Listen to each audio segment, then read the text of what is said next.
성중고 학생 여러분 안녕하세요. 가정 6차시 수업 아동기의 신체적, 인지적, 정서적 발달 특징에 대해서 수업하겠습니다.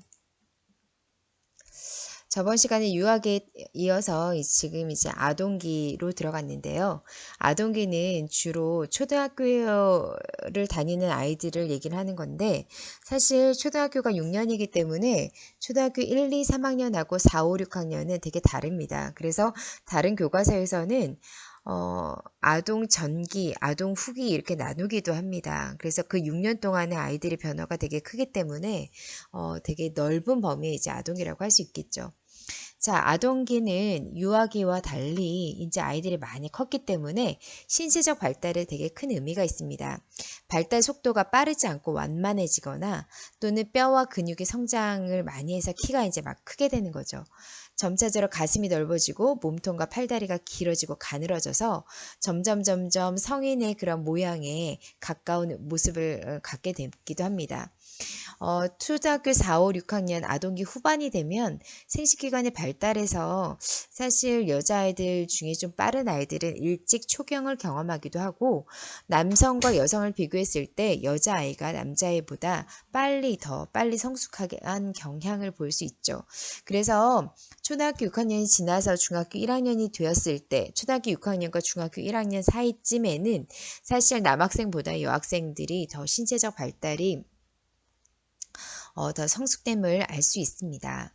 그 다음에 만 6세경부터 전니가 빠지고 영구치가 나는데 사실 우리가 6개월부터 전니가 나기 시작하잖아요.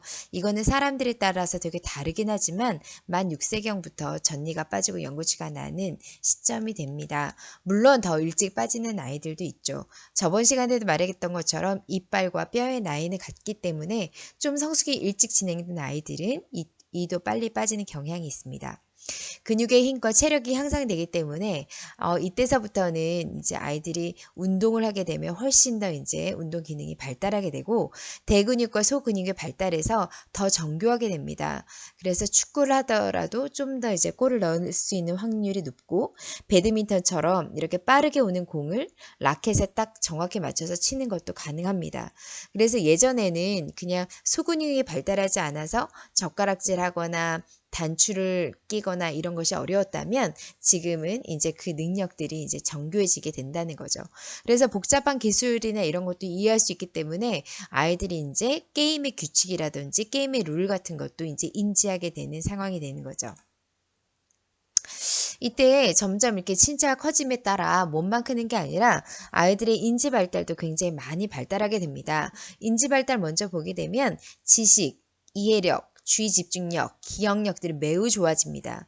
그래서 1, 2, 3학년 때는 약간 유아기적인 특징이 있다가 4학년이 넘어서 고학년이 되면 이런 이해력이라든지 주의 집중력이라든지 기억력이 굉장히 뛰어나기 때문에 좀더 좀 미리 선행하는 아이들의 경우 중학교 내용도 이해할 수 있는 그런 아이들이 생기는 거죠. 기억력들이 많이 좋아지기 때문에 이런 인지 발달에서는 이제 아이들이 많이 성숙하다고 볼 수 있습니다. 좀 이따가 선생님이 영상으로 보여줄 건데 보전 개념이라는 개념이 있거든요. 가역성의 개념을 이해하고 사물을 일정한 기준에 따라 분류하거나 서열하는 것도 가능합니다. 이건 조금 이따 다시 한번 설명하겠습니다. 또 언어 발달을 보면 사회적 언어가 발달해서 어휘력이나 문법의 기능이 향상돼서 의사소통의 기술이 좋아집니다. 그래서 직설적으로 얘기하는 것도 당연히 할 수 있겠지만 우회적으로 형용사라든지 부사라든지 이런 거를 많이 사용해서 대화의 기술이라든지 말 매너 등도 이제 아이들이 잘 구사할 수 있게 되는 거죠. 읽기 쓰기 능력이 빠르게 발달하고 우리나라 교육체제 안에서는 읽기 쓰기 능력이 이제 높아짐에 따라서 학습의 양도 굉장히 많아지게 되는 거죠. 섬세한 감정을 말이나 글로 표현할 수 있어서 사실 9살, 10살만 된다 하더라도 부모님께 편지 쓰는 것이 어려움이 없고 그 다음에 자기의 감정을 말로 조리 있게 다른 사람에게 표현하는 것도 문제가 없습니다. 추상적인 개념의 단어도 점점 사용하게 돼서 눈에 보이지 않는다 하더라도 그것에 대한 개념이라든지 예를 들면 행복이라든지 사랑이라든지 아니면 되게 멋있다든지 우아하다든지 이런 그 말들은 사실 보이지 않기 때문에 유아기 아이들은 되게 어렵거든요. 그러나 이런 추상적인 단어들도 아이들에게 개념화해서 그거를 어떤 그 상황에 어떤 그 사람에게 써야 될지를 아이들이 아는 그런 단계가 되는 거죠. 아까 말했듯이 보존 개념 다시 한번 하겠습니다. 예를 들면 두 개의 똑같은 그릇 안에 있는 물을 두고 아이한테 어, 이 물을 옮길 건데 하나는 높이가 높고 하나는 넓이가 넓어. 이 둘을 똑같은 물이라고 말하고 아이들한테 얘기해서 물을 붓는 것을 아이 눈 앞에서 보여줍니다. 이거 1번 그릇은 여기다 부을 거야. 2번 그릇은 여기다 부을 거야. 붓는 과정을 아이들한테 보여주고 여기 부어진 여기 이렇게 넓은 옆으로 넓은 그릇하고 위로 높은 그릇하고 중에 어디가 더 양이 많아? 라고 물어보면 보통 7세 이전 예를 들면 4살이나 5살 아이들은 주로 이렇게 높이가 높은 요 부분이 더 양이 많다고 얘기합니다. 다시 말하면 똑같은 물이었던 것을 잊어버리고 그 모양에 따라서 높이가 높거나 넓이가 넓은 것을 보게 되면 넓이가 넓었지만 높이가 낮다는 거, 밑면적이 좁아서 높이가 높아진 거에 대한 이렇게 왔다 갔다 하는 보존의 개념에 대한 개념이 없습니다.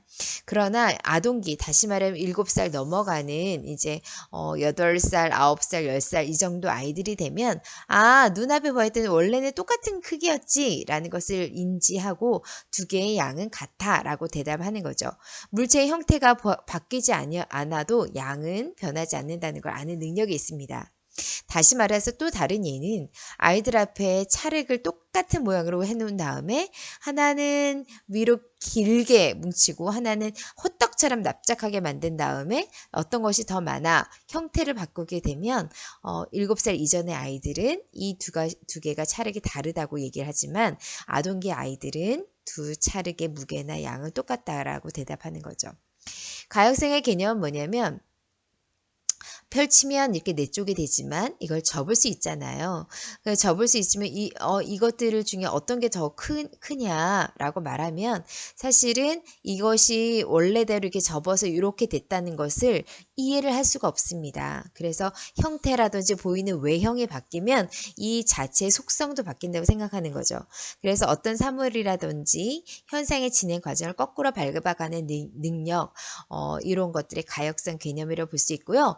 더 나아가서 집합, 예를 들면 빨간 구슬, 파란 구슬, 빨간 구슬 3개, 파란 구슬 5개 있을 때 얘들아 빨간 구슬이 많아, 구슬이 많아 라고 말하면 이제 아동기 아이들은 구슬 안에 빨간과 파랑이 들어가는 집합의 개념까지도 아이들이 잘 이해할 수 있어서 어떤 수업을 따라가거나 수학을 한다던가 그럴 때 아이들의 문제가 없는 그런 상황이 되는 거죠. 자, 아동기 발달 특징에 대해서 다시 한번 얘기하겠습니다. 정서가 비교적 안정돼서요. 화를 잘 참기도 합니다. 예전처럼 장난감 안 사준다고 바닥에서 떼굴떼굴 구르거나 이런 것들은 좀 자제되고요. 감정 조절이 가능하게 됩니다. 주어진 과업을 수행하면서 자신감이 증가하고 자아 존중감이 형성돼요. 학교 생활을 통해 교사나 친구의 대인관계가 확장되고 단체 생활의 질서, 규칙을 배울 수 있습니다. 그래서 학급 회의에서 얘들아 우리 쉬는 시간에 나갈 때 우리 실내 신고 밖에 나가지 말고 밖에 나갈 때 무조건 신발로 갈아 신자라고 자기들끼리 자기 선생님이 지시한 상황이 아닌 자기들끼리 규칙을 정하게 되면 그 규칙을 잘 따른 경향들이 있죠. 그래서 단체 생활에 줄을 서야 된다는 거, 수업 시간에 마스크를 착용해야 된다는 거, 그 다음에 밥 먹기 전 손 씻어야 된다는 거, 이런 등등의 질서 규칙을 잘 배울 수 있습니다. 이때 특히 도덕성이 발달하기 때문에 이때 부모님이나 선생님들이 모범을 보여야 될 것이 필요하죠. 규범과 규칙을 잘 준수하려 노력하는 단계에 있습니다. 사실 초등학교는 6학년, 그러니까 유아기에서 청소년기를 지나는 그 중간 단계입니다. 이때 아이들에게 질서라든지 규범이라든지 아주 사소하지만 생활 습관이라든지 공부하는 방법이라든지 독서 습관이라든지 이런 중요한 것들을 차근차근 가리키고 밟아 나가게 되면 청소년기에 무난하게 이제 잘 안착할 수 있게 되겠죠. 자, 생활 습관 지도는 규칙적인 식습관, 골고루 먹는 거, 운동, 청결한 생활, 올바른 언어. 특히 이 언어는요, 한번 고착화되면 바꾸게 되기 어렵습니다. 그래서 비속어, 은어 또는 욕 같은 걸 하지 않도록 언어 습관을 잘 가질 수 있도록 지도하게 되고, 함부로 부모님이나 또는 다른 친한 친구에게 예의 없는 말하는 거나 아니면 투정 부리거나 아니면 보자마자 화내는 거나 이런 생활 태도나 언어 습관 같은 것도 잘 이제 지도할 필요가 있습니다. 아이와 함께 의논하는 것이 필요한데 일방적으로 하게 되면 나중에 이제 청소년기에 됐을 대화가 잔절될 경향이 있습니다. 아이와 함께 의논해서 생활 규칙을 정하고 스스로 책임을 지도록 인내심과 자립심을 기르는 게 필요합니다. 아이 학교 생활과 또래 친구에 관심을 갖고 조언할 필요가 있고 조언하는 단계로 가야 되는데 너무 직접적으로 유치원 때처럼 엄마가 나서서 주도적으로 행동하는 것은 조금 자제해야 합니다.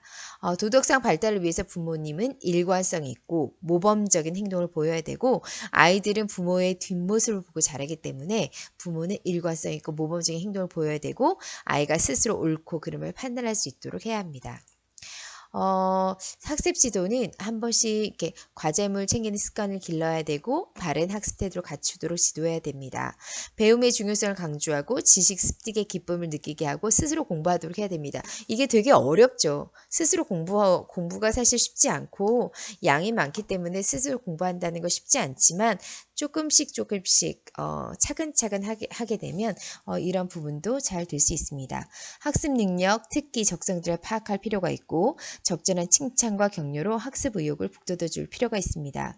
문제 상황을 해결할 기회와 시간적 여유를 주어서 자유롭게 사고할 수 있도록 해야 하고요. 적절한 수준의 과제를 다양하게 제공해서 성공의 기회를 마련해주고 자신감과 근면성을 길러줄 필요가 있습니다.